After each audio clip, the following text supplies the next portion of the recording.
Hi friends, my name is Jess and welcome back to my channel, Books Past Bedtime, and welcome to day 7 of vlogmas / bookmas.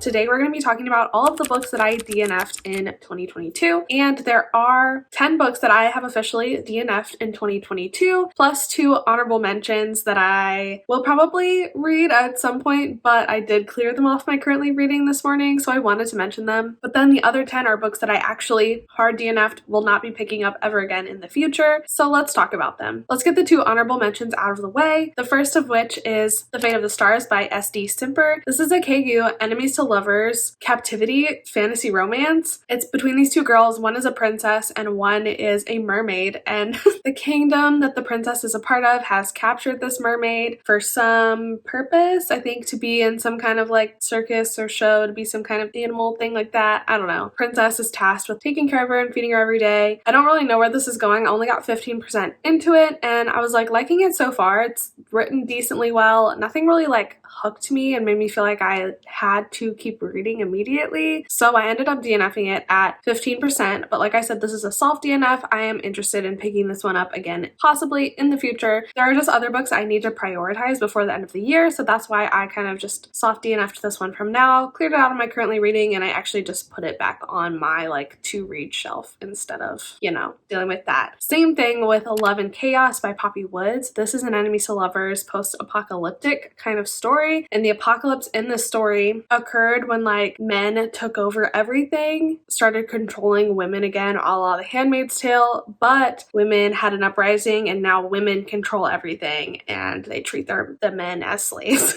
Very interesting concept, and there's kind of like 2 different sides to this almost. There's like a grassroots, like everyone should be equal kind of movement, and then there is the other movement that like wants to keep the status quo, keep the women in charge. These 2 girls from the different sides meet, have a little bit of an like explosive romance. I ended up DNFing this one at the 15% mark. Very similar to The Fate of the Stars. It is a good book. It's written well. There was nothing really that like gripped me and like hooked its claws into me, made me want to keep it reading and like devour the book immediately. So that's why it's been sitting on my currently reading for a while, and there are other things I need to prioritize. So this is another soft DNF. I might come back to it in the future, but it's just not something that I'm going to get to before the end of the year. All right, now into the 10 books that I did hard DNF this year. So I'm just going to go in chronological order. So the very first book that I DNF'd this year was Harlem Shuffle by Colson Whitehead. This book is a historical crime novel. It's following our main character, Ray Carney. It's kind of split into 3 separate stories that take place during the 1950s in Harlem, where Ray Carney is kind of like a bit of a career criminal, but he's trying to get on the straight and narrow. He has this furniture business. This book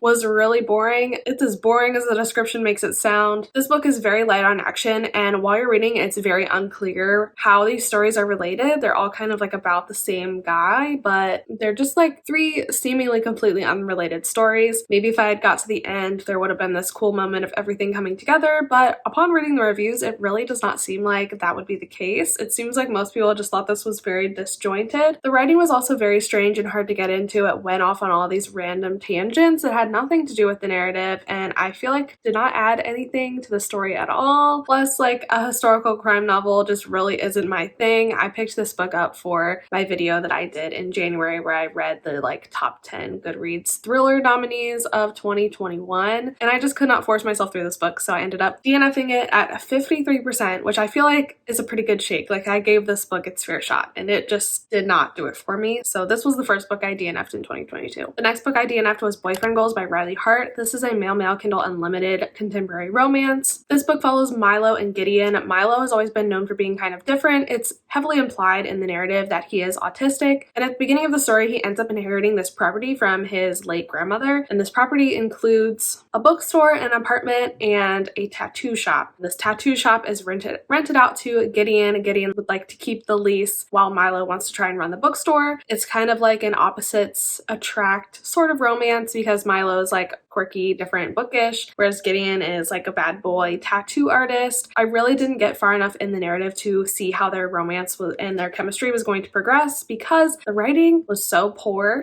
I actually ended up DNFing this book at 16%. I could not force myself to read a second longer than that because the writing was just so bad. It was cringy, it was rolling my eyes, the dialogue was so unrealistic, and no one talks like this. And it was just so incredibly irritating that I just simply could not.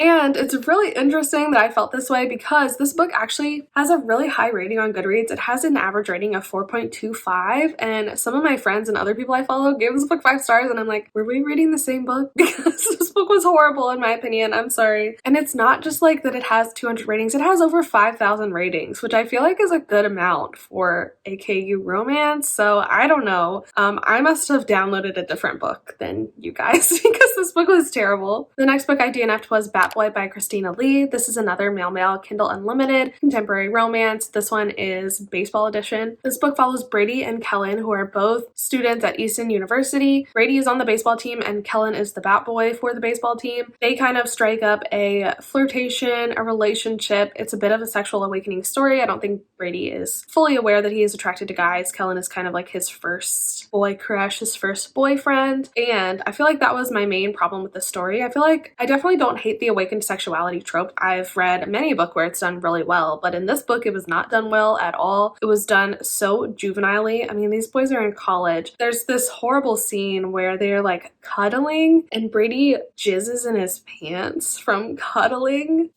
As soon as that scene happened, I had to put this book down. I was like, Lord help me. What is going on? So this was another one that I just simply could not. Even up to that point, I didn't love it. I thought the writing was kind of juvenile. Characterizations were cringy. The dialogue's unrealistic. I had similar problems with this one as I did with Boyfriend Goals. This one though, maybe a little bit better, but still not great. I ended up DNFing this one at 66%, which is pretty painful because I'm like, I was so close to the end, but I don't care. I'm still counting it. My Goodreads reading goal, all of these are counted, so oh well. Doesn't matter if I finished it or not because it counts anyway. Next, I also DNF'd Want Me by Neve Wilder. This is another male Kindle Unlimited contemporary romance, and I had similar problems with this one as the previous two. This book follows Nate and Eric, who are roommates at college. They kind of don't really know each other. They're kind of rooming together because of mutual friends in the house, but they begin to know each other very well when Eric walks in on Nate, jacking himself off.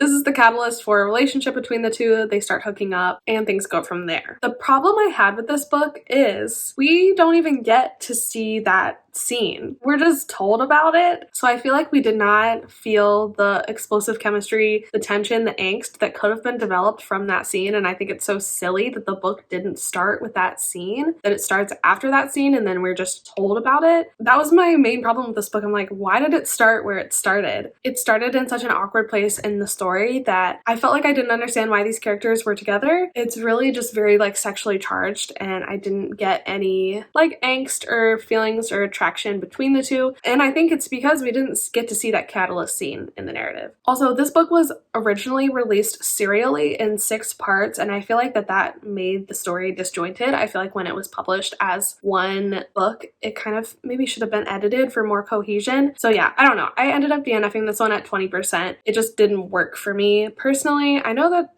it works for a lot of other people. This is another book that has a high rating on Goodreads. It has an average rating of 4.07. It may be a case of it's me and not the book, which I do think that is true. It's like written well, it's hot, but I just didn't really understand where the relationship was coming from and it just all happened too fast for me. The next book I DNF'd was It's Been a Pleasure, Noni Blake by Claire Christian. This story follows, shockingly, Noni Blake, and at the beginning of the story she has this horrible breakup and she decides that she really wants to find herself, and by find herself she ends up hooking up with so many different people. I think I had the wrong expectations going into this book. I was reading it because I thought it was a queer romance, and while our main character Noni Blake is definitely queer, she has partners of all genders. This definitely is not a romance. I ended up DNFing this book at the 47% mark, and at that point there was no clear love interest. I didn't want to read a book about this woman hooking up with all of these random people. I wanted to read a romance, so I didn't like this book, and that is why I DNF'd it. I think maybe if you go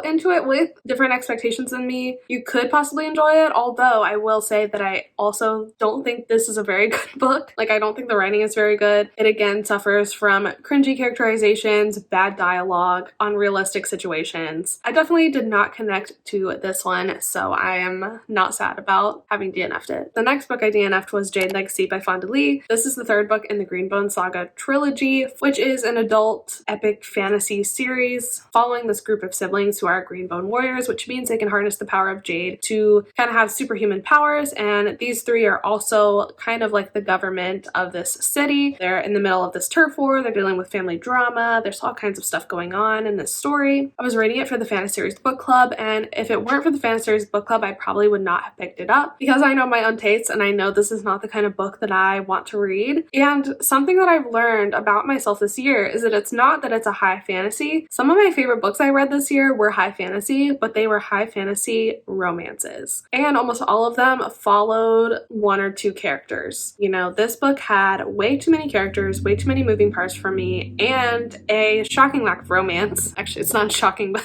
this definitely was not a romance-heavy series, which there's lots of people that don't want a romance-heavy series, but I do want a romance-heavy series. That's what I love to read. That's what I love to root for. That's what makes me giddy about reading is the romance. When that's lacking in the book, there's not a lot there for me. And I do feel like I'm being a little bit overgeneral because I did love the Poppy War series that we read with the Fantasy Series Book Club, and that definitely does not have like a huge romance plotline. It definitely has a romance element in it, but with that book, I loved it so much because I loved the characters. The characters were so good. Whereas in Jade Legacy, I hated all the characters. There were none that I cared about, none that I connected with, none that I was really rooting for, and even the one character I did like, Andon, ended up making like really shitty, terrible decisions in this third book, so I just didn't want to read it anymore. I couldn't make myself read it. I just did not care. So I DNF'd it at 24%. Don't regret it at all. I know that so many people love this series though, so this is probably definitely a case of it's me and not the book. The next book I DNF'd is another controversial one, and that is A Court of Wings and Ruin by Sarah J. Maas. This is the third book in the ACOTAR series, which follows Feyre. And in the first book, it's a bit of a Beauty and the Beast retelling. She is taken in, held hostage by Tamlin to fulfill this old fairy treaty. She ends up kind of falling in love with him. If you're on BookTube, if you're on Book Talk, I'm sure you've heard of this series and know what it's about. In my opinion, this series is so overhyped. I really went into it thinking I was going to enjoy it because in my head I was comparing it to, for example, Cassandra Clare, this like really big epic fantasy series with a lot of romance that's YA, high stakes, angsty. I was thinking it was going to be like that, and it wasn't. It was actually really long and really boring, and I did not like any of the characters. Feyre is just like the most boring Mary Sue blank slate of character that there ever was, so I found it really difficult to spend 600 pages times 3 in her head because nothing happens in her head. I also couldn't care less about any of the other characters. Even Rhysand, I was like, he's fine, I guess. I don't know, I just thought these books were too long. I thought there was not enough action and that the characters were not good enough for me to connect to and root for. So I did end up DNFing this book at the 16% mark, and honestly I should have DNF'd the series earlier. Y'all hype up ACOMAF way too much. Way too much. Man, I should have stopped while I was ahead.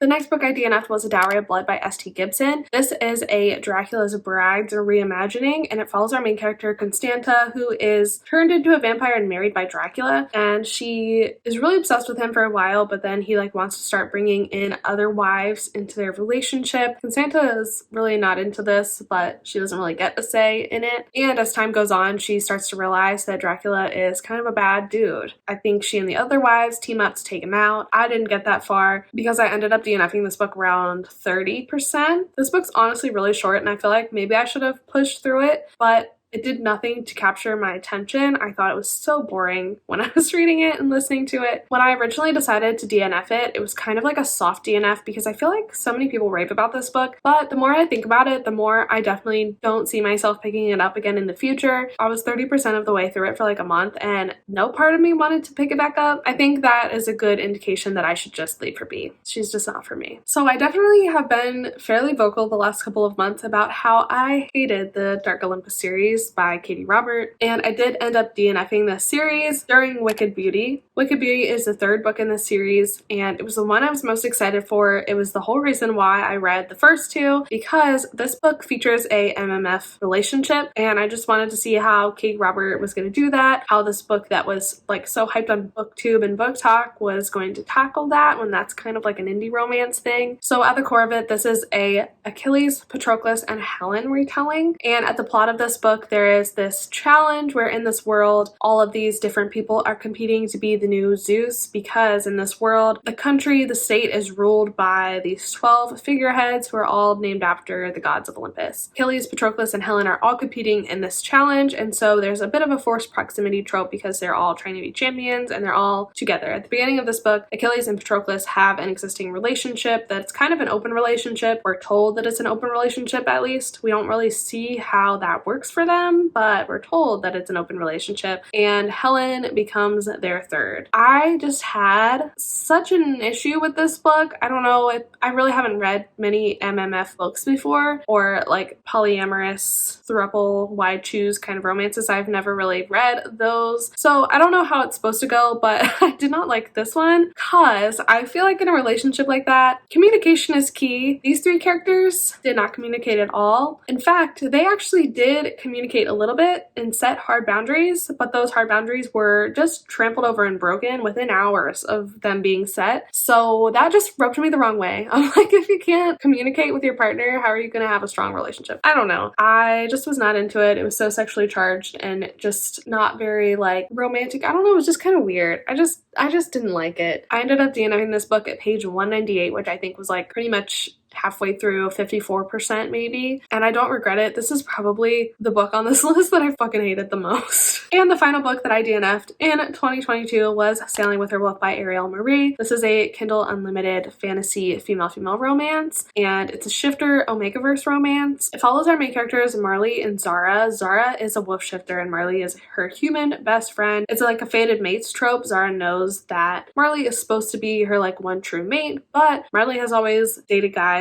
been straight, and so Zara is just kind of waiting in the wings being a friend because she just wants her in her life anyway she can have her kind of thing. But Marley has just broken up with her boyfriend, so Zara hatches this plan that they're gonna go on this girls trip, this boat trip out at sea. But of course the first night they're out there they get cut off from everything. They're in a storm. They have to like survive out there on their own, and Marley finally realizes her attraction to Zara. The reason I DNF'd this book was mostly that it was just very poorly written. It was just very bad characterizations, cringy dialogue, and I really didn't like the gratuitous, objectifying sex scenes. I don't know, the smut in this one was so strange because it felt like that. It felt like objectification, which is not something you want when you're reading a romance. It almost felt like a man wrote it, like the way that they described their boobs and things. I don't know, it was very strange. I did not like it. I didn't like the writing. It was just very poorly written, amateurishly written. So I did end up DNFing this one at 37%. So those were all of the books that I have DNF'd so far in 2022. Let me know in the comments down below if you're a big DNFer. I feel like I'm trying to be better. This is definitely like the most books I've ever DNF'd in a year, so I'm very proud of myself. There definitely were some other books that I read this year that I should have DNF'd and wish that I did. So hopefully I can like look back on this video and remind myself if I'm hating a book, I should DNF it. But yes, that's gonna be all from me today. If you made it this far, leave me a Christmas tree emoji for Bookmas. Also subscribe to my channel. I'm posting a new video every single day of December, so make sure you subscribe and stick around for that. Also, if you liked this video, I would appreciate you liking it. It helps me in the algorithm. Also, if you're interested, you can follow me on Instagram and Goodreads. Those are probably the two social media I'm most active on other than YouTube. And I think that's all I have to say, so thank you so much for watching, and I will see you in the next one. Bye.